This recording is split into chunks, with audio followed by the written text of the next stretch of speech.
Saudara, kita ke informasi lain. Polisi mengungkap sejumlah motif pembunuhan seorang ibu oleh anak kandungnya di Medan, Sumatera Utara.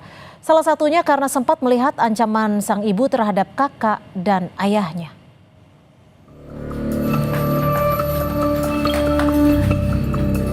Polisi akhirnya mengungkap sejumlah motif pembunuhan seorang ibu oleh anak kandungnya yang berusia 12 tahun di Medan, Sumatera Utara.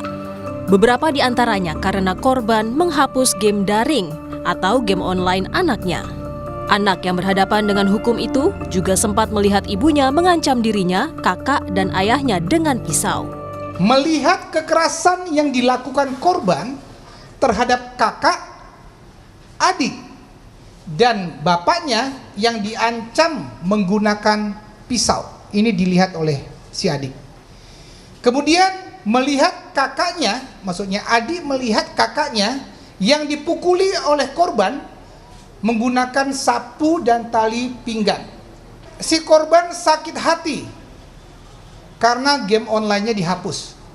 Korban melihat game Murder Mystery pada season Kills Others menggunakan pisau. Dan menonton serial anime DC pada saat adegan pembunuhan menggunakan pisau. Psikolog forensik tak menemukan dugaan gangguan jiwa dari anak yang berhadapan dengan hukum atau ABH yang membunuh ibunya. Namun psikolog mengidentifikasi emosi anak itu masih labil dan tak terkendali, ditambah punya pengalaman kekerasan dalam rumah tangga dan terpapar konten dari media daring. Dari hasil pemeriksaan tidak dijumpai adanya gangguan-gangguan mental tersebut. Anak tidak mengalami skizofrenia, ya, jadi tidak ada halusinasi, tidak ada delusi, dan tidak ada perilaku yang aneh. Ya. Juga tidak dijumpai adanya PTSD, Post Traumatic Stress Disorder, di mana apakah anak mengalami mimpi buruk, mengalami flashback, ya, lintasan ingatan pada peristiwa tertentu. Memang secara psikologis anak ini juga masih labil secara emosional, ya. Jadi ada keinginan agresivitas yang cukup tinggi.